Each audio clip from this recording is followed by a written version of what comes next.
இது ஒரு கலவையான நிதிநிலை அறிக்கைமா. இதில் வந்து இளைஞர்களை கவரக்கூடிய சில அம்சங்கள் இருக்குது. நீங்கள் சொன்ன மாதிரி அந்த அறிவகம், செயற்கை நுண்ணறிவு, அதுக்கப்புறம் இடைநிலை படிப்பின் போதே வந்து இடை பயிற்சி, அதாவது அப்ரெண்டிஸ்ஷிப், அது ஒரு 20,000 மாணவர்களுக்கு பல தொழிற்சாலைகளில் பல நிறுவனங்களில் அவர்களை சேர்த்து விட்டு அவங்களுக்கு அது கிடைக்கும்.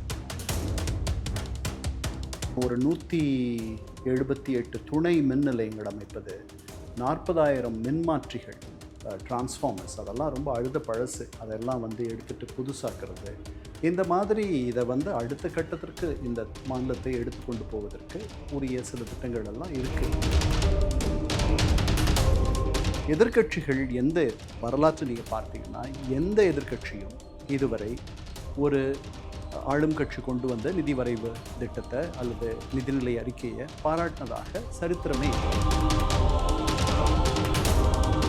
சத்துணவு திட்டம் எம்ஜிஆர் கொண்டு வந்தது. அதுக்கு பிறகு வந்த அந்த சத்துணவு திட்டம் வந்தபோது தொடக்கத்தில் திமுக தரப்பிலிருந்து, குறிப்பாக முரசொலி மாறன் தரப்பிலிருந்து, அது அந்த திட்டம் நல்ல திட்டமா, அதை வந்து குழந்தைகளை கையேந்திரா மாதிரி பண்ணுற ஒரு திட்டமா அப்படின்ற ஒரு சந்தேகமெல்லாம் அவங்களுக்கு இருந்தது.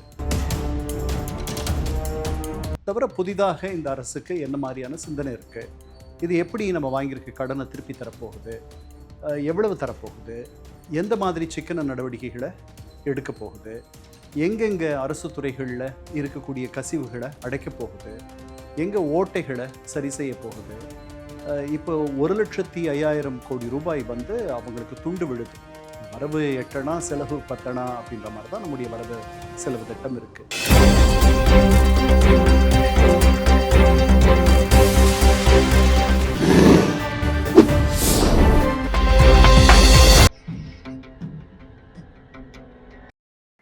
தமிழலை நேயர்களுக்கு வணக்கம். இன்றைய சந்திப்பில் நம்மோடு இணைந்திருப்பவர் ஐநா சபையின் முன்னாள் உயர் அதிகாரி திரு இரா கண்ணன். அவர்களை வரவேற்பதில் மிக்க மகிழ்ச்சி. வணக்கம் சார். வணக்கங்கம்மா அபி. சார், இப்போது 2026 அண்டு 27க்கான நிதிநிலை வேளாண் பட்ஜெட் ரெண்டுமே வந்து தாக்கல் பண்ணிட்டாங்க. இதை தொடர்ந்து அசம்பிளியில் வந்து நேற்று நிறைய விவாதங்கள் வந்து வந்துச்சு. அதுலேயும் முக்கியமாக வந்து அப்போசிஷன் பார்ட்டி வந்து என்ன சொல்கிறாங்க அப்படின்னா, இந்த மாதிரி பல திட்டங்கள் வந்து கொண்டு வரப்பட்டிருக்கு, ஆனால் அதில் எல்லாமே வந்து பேர் மாற்றங்களும் வார்த்தைகளும் மட்டும்தான் மாற்றிருக்காங்களே தவிர பழைய ஆட்சியில் இருந்த அதே திட்டங்கள் தான் வந்து இந்த ஆட்சியிலும் செயல்படுத்தப்படுது அப்படின்னு சொல்லிட்டு ஒரு குற்றச்சாட்டை வந்து அதை தான் ஃபஸ்ட்டாக முன்னிறுத்துறாங்க. இதை பற்றி உங்கள் கருத்து என்ன? அது ஏறக்குறைய உண்மை தானே. எல்லா அரசுகளும் செய்கிறது தான் அது. உங்களுக்கு சத்துணவு திட்டம் எம்ஜிஆர் கொண்டு வந்தது. அதுக்கு பிறகு வந்த அந்த சத்துணவு திட்டம் வந்தபோது தொடக்கத்தில் திமுக தரப்பிலிருந்து, குறிப்பாக முரசொலி மாறன் தரப்பிலிருந்து, அது அந்த திட்டம் நல்ல திட்டமா, அதை வந்து குழந்தைகளை கையேந்திரா மாதிரி பண்ணுற ஒரு திட்டமா அப்படின்ற ஒரு சந்தேகமெல்லாம் அவங்களுக்கு இருந்தது. அந்த திட்டத்திற்கு கிடைச்ச வரவேற்பு பார்த்த பிறகு ஆங்கிலத்தில் தே ஃபெல் இன் லைன்னு சொல்லுவாங்க இல்லையா, இந்த பக்கம் வந்துட்டாங்க அவங்க. அந்த திட்டத்தை எதிர்க்கிற ஒரு இடத்துல இருந்து அந்த திட்டத்தை ஆதரிக்க வேண்டிய ஒரு இடத்திற்கு அவர்கள் தள்ளப்பட்டார்கள். எம்ஜிஆர் மறைவுக்கு பிறகு அவங்க 89 கலைஞருடைய ஆட்சி திருப்பி வந்த பொழுது அந்த திட்டத்தை உண்மையான சத்துணவு திட்டம்னு சொல்லி முட்டை அதெல்லாம் அதில் சேர்த்து கொடுத்தாங்க. அந்த திட்டம் இது வரைக்கும் நடந்துகிட்ருக்கு. அதனால் இது ஒரு உதாரணம். இந்த மாதிரி பல உதாரணங்களை நம்ம சொல்லலாம். இந்த அரசு இப்போ தான் வந்திருக்கு. இது ஆட்சிக்கு வந்து இன்னும் ஒரு 10 நாளில் 100 நாள் ஆயிடலாம். இந்த ஆட்சி பல நல்ல திட்டங்கள், அதாவது உரிமை தொகைன்னு எடுத்துக்கிட்டிங்கன்னா அது பழைய அரசனுடைய திட்டம். முன்னாடி விடியல் பயணம்னு இருந்துச்சு, இப்போ வந்து அதை மகளிர் பயணம்னு மாற்றிருக்காங்கன்னு நினைக்கிறேன். அதுக்கப்புறம் காலை சுற்றுண்டி குழந்தைகளுக்கு அதை வந்து விரிவுபடுத்தி அதை பெருந்தலைவர் காமராஜர் பெயர் அதற்கு சூட்டியிருக்கிறாங்க. அவர் வந்து மதிய சத்துணவு மிகப்பெரிய அதை பெரிய அளவில் விரிவாக்கம் செய்தவர். அதனால் அது எதிர்க்கட்சிகள் சொல்கிறது ஓரளவு உண்மை தான். ஆனால் அதை தவிர நம்ம என்ன பார்க்கணும் அப்படின்னா, அது தவிர புதிதாக இந்த அரசுக்கு என்ன மாதிரியான சிந்தனை இருக்குது, இது எப்படி நம்ம வாங்கியிருக்க கடனை திருப்பி தரப்போகுது, எவ்வளவு தரப்போகுது, எந்த மாதிரி சிக்கன நடவடிக்கைகளை எடுக்க போகுது, எங்கெங்கே அரசு துறைகளில் இருக்கக்கூடிய கசிவுகளை அடைக்கப் போகுது, எங்கே ஓட்டைகளை சரி செய்ய போகுது. இப்போ 1,05,000 கோடி ரூபாய் வந்து அவங்களுக்கு துண்டு விழுது. வரவு 8 செலவு 10 அப்படின்ற மாதிரி தான் நம்முடைய வரவு செலவு திட்டம் இருக்குது. நம்முடைய தேவைகள் வந்து யானை பசி மாதிரி, ஆனால் நமக்கு கிடைச்சிருக்கிறது சோளப்பொரி தான். அதனால் அதையெல்லாம் வந்து கருத்தாக இந்த அரசு செயல்பட்டு எடுத்து கருத்தாக அதற்கு ஒரு திட்டத்தை தயாரித்திருக்கிறதா அப்படின்னு பார்க்கணும். அதுதான் ஒரு நெடுந்தொலைவு நெடுங்கனவு திட்டமா இந்த திட்டம் அப்படின்னும் பார்க்கணும். இந்த திட்டத்தில் சில நல்ல அம்சங்கள் இருக்குது, பல பல பலது இந்த திட்டத்தில் இல்லை. அது அப்படித்தான் நடக்கும். எதிர்க்கட்சிகள் எந்த வரலாற்றை நீங்கள் பார்த்தீங்கன்னா எந்த எதிர்க்கட்சியும் இதுவரை ஒரு ஆளும் கட்சி கொண்டு வந்த நிதி வரைவு திட்டத்தை அல்லது நிதிநிலை அறிக்கையை பாராட்டினதாக சரித்திரமே இல்லை. இது புதிய அரசு.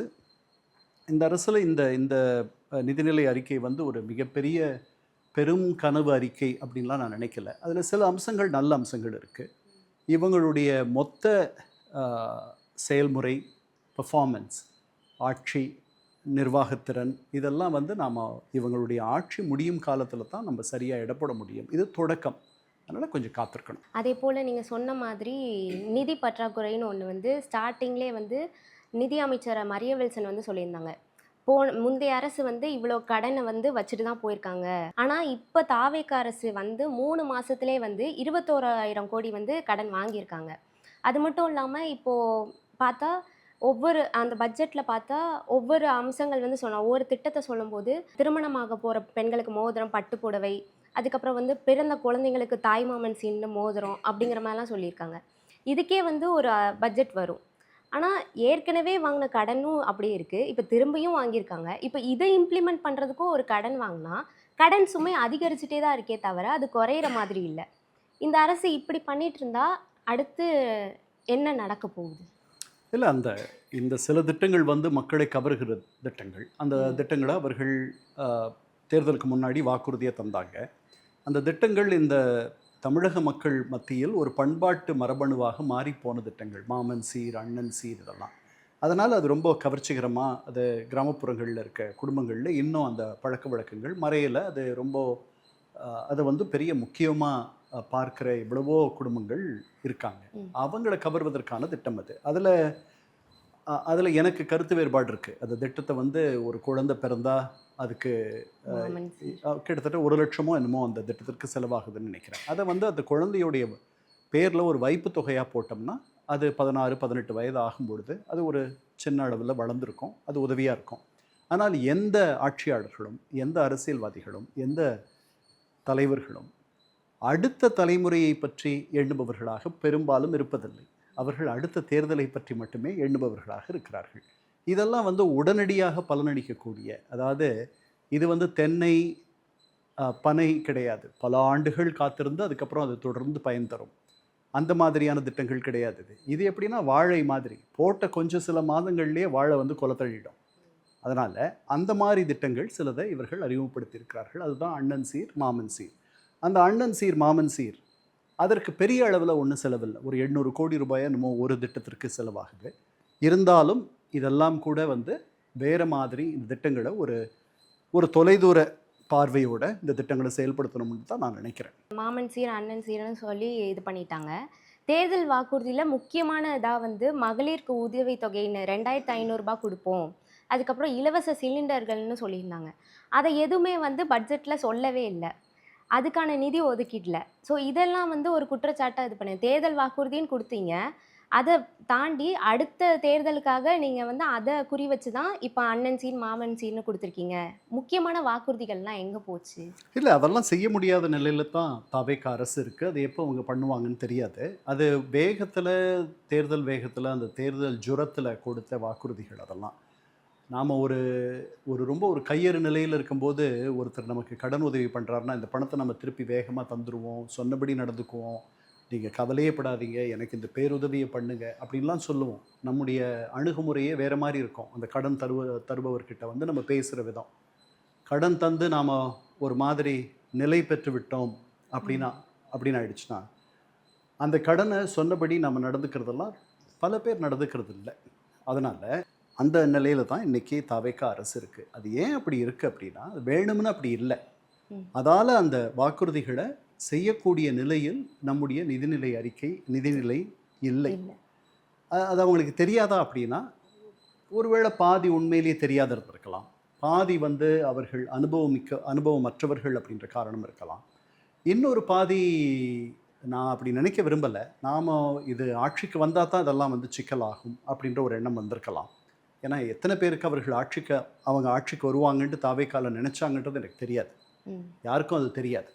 அது நமக்கு ரொம்ப நாள் ஆகும் அது தெரிய வர்றதுக்கு. ஏன்னா யாராவது மனம் திறந்து அவங்களுடைய தலைவர்கள் யாராவது பேசினா தான் தேர்தலுக்கு முன்னாடி அவங்க என்ன எண்ணினார்கள், தேர்தலுக்கு அந்த அந்த முடிவை வந்து அவர்கள் பார்த்த பிறகு அவர்களுக்கு எவ்வளவு மகிழ்ச்சி உண்டாச்சு அப்படின்றதெல்லாம். ஏன்னா பொதுமக்கள் மத்தியிலையும் தேர்தல் ஆய்வாளர்கள் மத்தியிலையும் நிபுணர்கள் மத்தியிலையுமே அவர்கள் இவ்வளவு ஒரு பெரும்பான்மை பெற்று ஆட்சிக்கு வருவார்கள்னு யாரும் நினைக்கல. அறுதி பெரும்பான்மை பெறலை. அதனால் அந்த காரணத்தினாலேயும் அந்த வாக்குறுதிகளை தந்திருக்கலாம். இன்னொரு காரணம், இதுதான் வந்து சரியான காரணம்னு நான் நினைக்கிறேன். இவங்க ஆட்சிக்கு வந்துட்டாங்கன்னா இந்த ஆட்சியின் மீது இருக்கக்கூடிய அபரிமிதமான அன்பும் ஆதரவும் இவர்கள் இந்த வாக்குறுதிகளை செயல்படுத்த முடியாமல் இருந்தால் கூட மக்கள் இவர்களை அதை தாண்டி போய் ஏற்றுக்கொள்வார்கள் அப்படின்ற ஒரு எண்ணமும் இருந்திருக்கலாம். அந்த இடத்துல தான் அவங்க இருக்காங்கன்னு நான் நினைக்கிறேன். மக்களுக்கு வந்து இதையெல்லாம் இவர்கள் செய்ய முடியலை அப்படின்றதில் ஒரு பெரிய ஆதங்கம் இருக்கும்னு எனக்கு தோணலை. திராவிட முன்னேற்ற கழகத்தினருக்கு பெரிய ஆதங்கம் இருக்கலாம். அதை வந்து இவங்க சொல்லி குத்தி காட்டிக்கிட்டே இருப்பாங்க. ஒரு பக்கம் திட்டங்களுக்கு வந்து இவ்வளவு செலவாகுதே அப்படின்ட்டு இவங்க சொல்கிறாங்க. இன்னொரு பக்கம் இந்த திட்டங்களெல்லாம் நீங்கள் செயல்படுத்தலை அப்படின்றாங்க. அதனால் எப்படினாலும் இவங்கக்கிட்ட நல்ல பேர் வாங்குறது, எதிர்க்கட்சிகள்கிட்ட நல்ல பேர் வாங்குறதுன்றது ரொம்ப சிரமம். அதனால் நமக்கு தெரியல எதனால். இப்போ இருக்க நிலைமையில் இன்னும் 5 ஆண்டுகள் பிறகு கூட இவங்க முழு ஆட்சி காலத்தில் பார்த்தோம்னா இந்த வாக்குறுதிகளெல்லாம் அவர்களால் முழுமையாக நிறைவு செய்ய முடியுன்ற நம்பிக்கை எனக்கு இல்லை. பிரேமலதா விஜயகாந்த் வந்து பிரதமரை வந்து ஒன்றிணைந்து போய் சந்திக்கணும் அப்படின்னு சொல்கிறாங்க. உதயநிதி ஸ்டாலின் அதே கருத்தை வந்து முன்வைக்கிறாங்க. விஜய் என்ன சொல்கிறாருன்னா, நான் தனிச்சையாக போகிறேன், நான் வந்து அவமானப்பட்டாலும் மக்களுக்காக தான் நான் அவமானப்படுறேன், அதை நான் பெருசாக பார்க்கல அப்படின்னு சொல்கிறாங்க.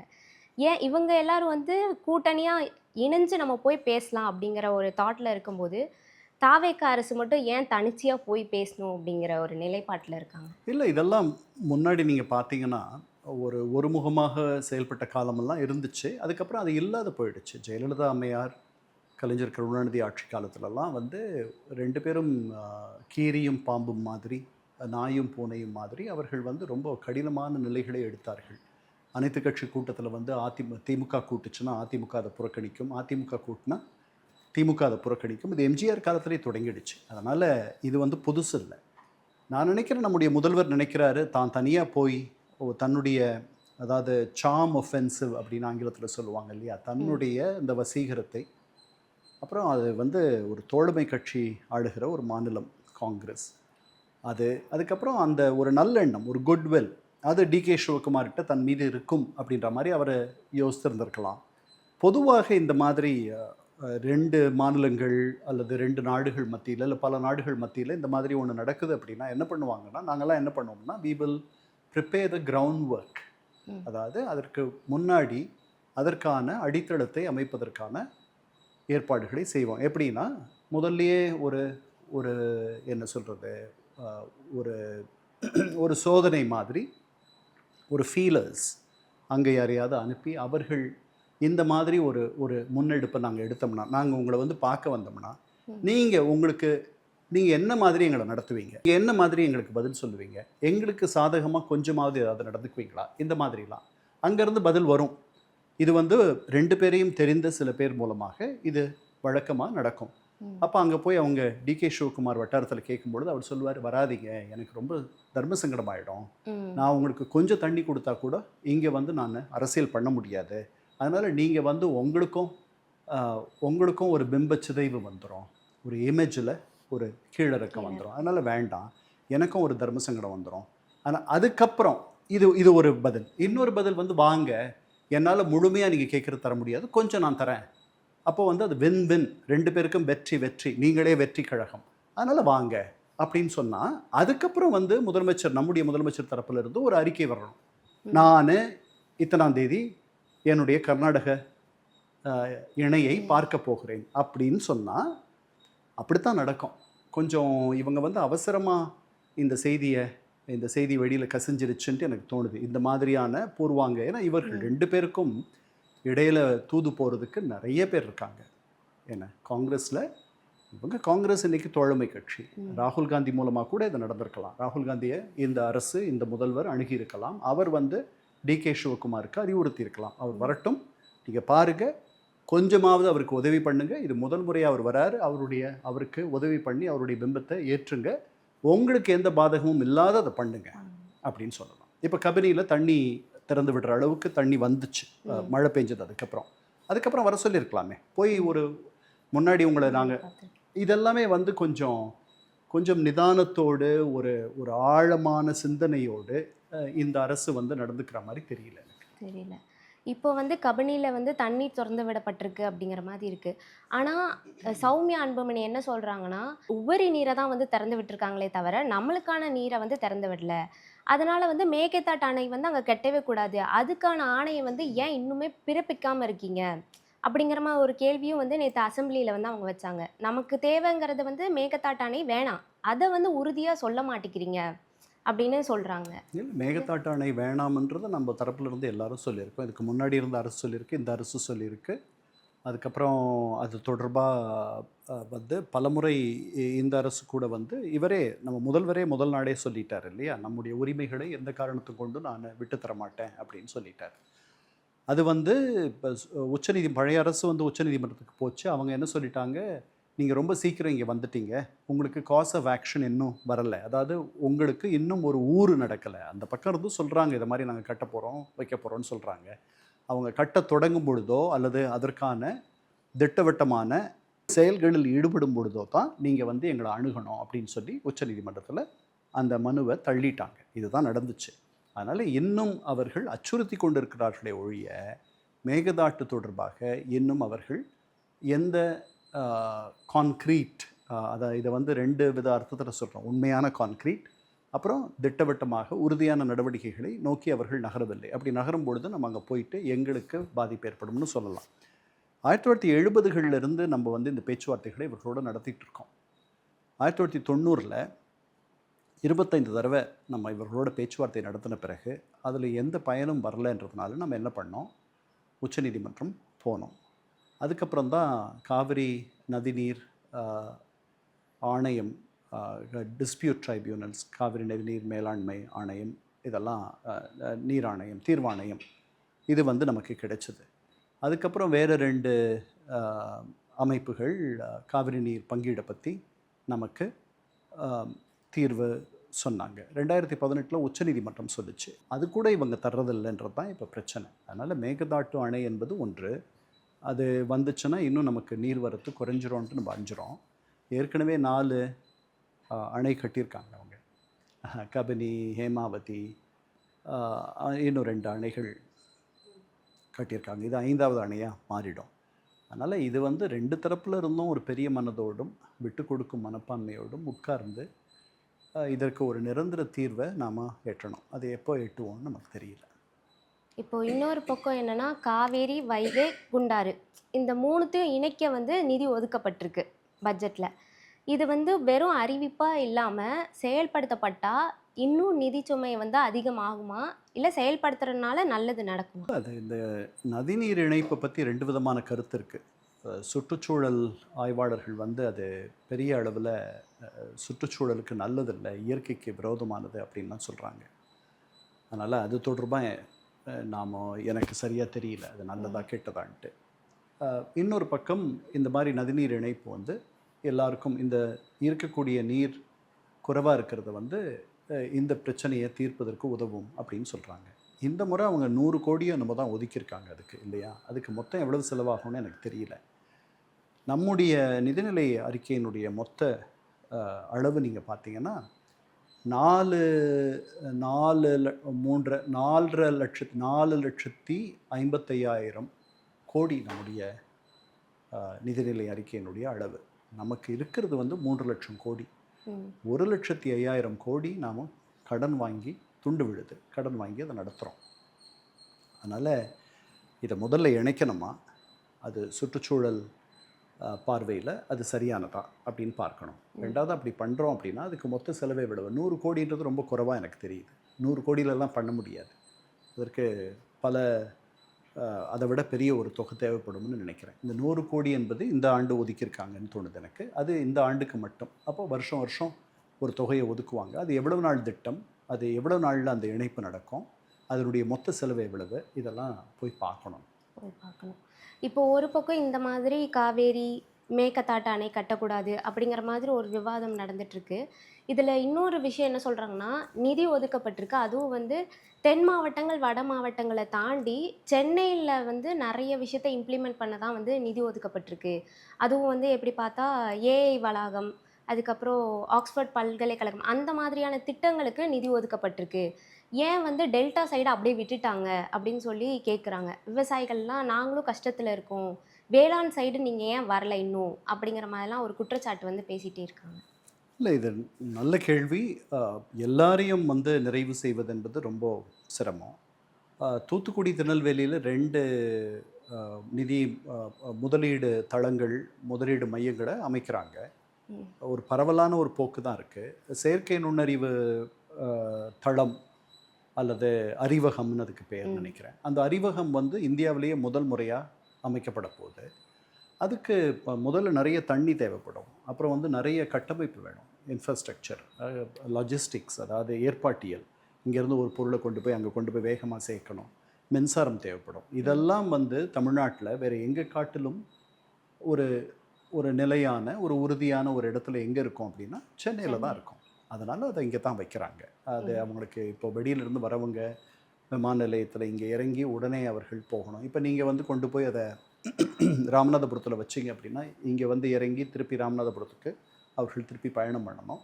அதனால் இதையெல்லாம் கருத்தில் கொண்டு இது ரொம்ப ஏதுவான இடம் அப்படின்னு அவங்க நினைக்கிறாங்க அப்படின்னு தான் எனக்கு தோணுது. அதில் எதுவும் பெரிய அரசியல் இருக்கிற மாதிரி எனக்கு தெரியலை. எல்லாரையும் திருப்திப்படுத்துகிற நிதிநிலை அறிக்கை என்பது வரலாற்றில் இதுவரை எழுதப்படவோ படிக்கப்படவோ இல்லை. இன்னொன்று வந்து ஒரு விமர்சனம் வந்து தமிழிசை சௌந்தரராஜன் வந்து சொல்லியிருந்தாங்க. என்னன்னா வந்து நிதிநிலை பட்ஜெட்டாக இருக்கட்டும், வேளாண் பட்ஜெட்டாக இருக்கட்டும், படிக்கிறதுக்கு முன்னாடி 2 அமைச்சர்களும் வந்து வினோத் என்னன்னா திருப்பதி போய் சாமி கும்பிட்டுட்டு வந்தது, பூஜை பண்ணிட்டு வராரு. மரியவில்சன் என்னடா சிலுவை வச்சு ஜபம் பண்ணுறது, இந்த மாதிரிலாம் இருக்குது. இது வந்து மக்களுக்கான பட்ஜெட்டை வந்து தாக்கல் செய்ய போகிறீங்க, இது என்ன தனிப்பட்ட இது அரசியலுக்கு இது வந்து நல்லதா அப்படிங்கிற மாதிரிலாம் ஒரு விமர்சனம் வந்து தமிழிசை சவுந்தரராஜன் வந்து சொல்கிறாங்க. இதை நீங்கள் எப்படி பார்க்குறீங்க? இல்லை, புதிய நாடாளுமன்ற வளாகம் அமைக்கப்பட்ட போது நாம் இங்கே விடுதலை அடைஞ்ச போது இங்கேருந்து ஒரு ஆதீனம் கொடுத்து விட்டதாக சொல்லப்பட்ட ஒரு செங்கோல், அதை வச்சு தான் அங்கே நாடாளுமன்ற வளாகத்தை தொடங்கி வைத்தார் பிரதமர். அதனால் அவங்க அதெல்லாம் அப்படி இது ஒரு புதிய பழக்கமாக இருக்கிறது. வந்திருப்பவர்கள் புதியவர்கள், அவர்கள் தங்களுடைய நம்பிக்கைகளை இப்படியெல்லாம் காட்டுறாங்க. இதுக்கு முன்னாடி இருந்தவர்கள் அப்படி பண்ணலை. அதனால் காமராஜர் ஆட்சி காலத்தில் கூட அப்படி யாரும் பண்ணலை. அவர்கள் நம்பிக்கை நிறைய உள்ளவர்கள். அவங்க தமிழிசை அப்படி சொல்கிறதுல என்ன நியாயம் இருக்க முடியும்? அவங்களே அதை தான் பண்ணுறாங்க. இப்போ மொத்தத்தில் இந்த பட்ஜெட்டை பற்றி நீங்கள் உங்கள் கருத்து என்ன சார்? இது ஒரு கலவையான நிதிநிலை அறிக்கைமா. இதில் வந்து இளைஞர்களை கவரக்கூடிய சில அம்சங்கள் இருக்குது. நீங்கள் சொன்ன மாதிரி அந்த அறிவகம், செயற்கை நுண்ணறிவு, அதுக்கப்புறம் இடைநிலை படிப்பின் போதே வந்து இடை பயிற்சி, அதாவது அப்ரெண்டிஸ்ஷிப், அது ஒரு 20,000 மாணவர்களுக்கு பல தொழிற்சாலைகளில் பல நிறுவனங்களில் அவர்களை சேர்த்து விட்டு அவங்களுக்கு அது கிடைக்கும். அப்படி ஒரு 12 லட்சம் மாணவர்களும் ஒரு 1 லட்சம் படித்துவிட்டு வேலை இல்லாமல் இருப்பவர்களுக்கும் இந்த பயிற்சி பலனளிக்கும் அப்படின்றது ஒரு நல்ல திட்டம். பழைய திட்டங்கள் சிலதெல்லாம் வந்து கொஞ்சம் மெருகேற்றப்பட்டு தொடர்ந்து நடக்க போகுது. ஃபார் இன்ஸ்டன்ஸ் 5,32,000 மிதிவண்டிகள், நவீன மிதிவண்டிகள், தண்ணீர் பாட்டிலோட ஹெல்மெட்டோட தருவாங்க அப்படின்னு. இதெல்லாம் பழசு, ஜெயலலிதா அம்மையார் காலத்திலிருந்து வந்தது. அதை அவங்க செய்கிறாங்க, அதை நவீனப்படுத்துகிறாங்க. மடிக்கணினிகள், இதெல்லாமே பழைய திட்டங்கள். அதுக்கு பிறகு இந்த செயற்கை நுண்ணறிவு, இந்த இடை பயிற்சி, அதுக்கப்புறம் ஒரு 5 லட்சம் மாணவர்களை அவங்களுக்கு வந்து திறன் பயிற்சி தருவது, அதுக்கப்புறம் ஒரு 15,000 அல்லது 10,000க்கு மேலே இருக்கக்கூடிய டிப்ளமோ ஹோல்டர்ஸ், மெக்கானிக்ஸ், அவங்களுக்கு வந்து மின்சார வாகனங்களில் அதை பழுது பார்ப்பது, இதில் பயிற்சி தருவது. அப்புறம் நாடு முழுக்க, தமிழகம் முழுக்க வந்து மின்சார சார்ஜிங் நிலையங்கள் அமைப்பது, கார்களுக்கும் 2 டூ வீலர்ஸ்க்கும். அதுக்கப்புறம் ஒரு 178 துணை மின் நிலையங்கள் அமைப்பது, 40,000 மின்மாற்றிகள், டிரான்ஸ்ஃபார்மர்ஸ், அதெல்லாம் ரொம்ப பழசு, அதெல்லாம் வந்து எடுத்துகிட்டு புதுசாக்குறது. இந்த மாதிரி இதை வந்து அடுத்த கட்டத்திற்கு இந்த மாநிலத்தை எடுத்துக்கொண்டு போவதற்கு உரிய சில திட்டங்கள் எல்லாம் இருக்குது. ஆனால் எல்லாருக்கும் எல்லாமும் இருக்கா அப்படின்னா, நான் முன்னாடியே சொன்ன மாதிரி எந்த நிதிநிலை அறிக்கையிலையும் அது இருக்காது. நாம் இவங்களுடைய கூட்டாக 5 ஆண்டு காலம் இவங்களுடைய மொத்த நிதிநிலை அறிக்கைகள் 5ஐயும் சேர்த்து பார்த்து அதில் என்ன நல்லது நடந்திருக்கு, எது நடக்கலை, எந்த இலக்கை எட்டியிருக்காங்க, எதை முடியலை, எங்கெல்லாம் குறைகள் இருக்குது, எங்கெல்லாம் இவங்க மேம்படுத்தியிருக்காங்க அப்படின்றத பார்க்கணும். இது தொடக்கம். ஓகே சார், தொடர்ந்து பேசலாம். நன்றி.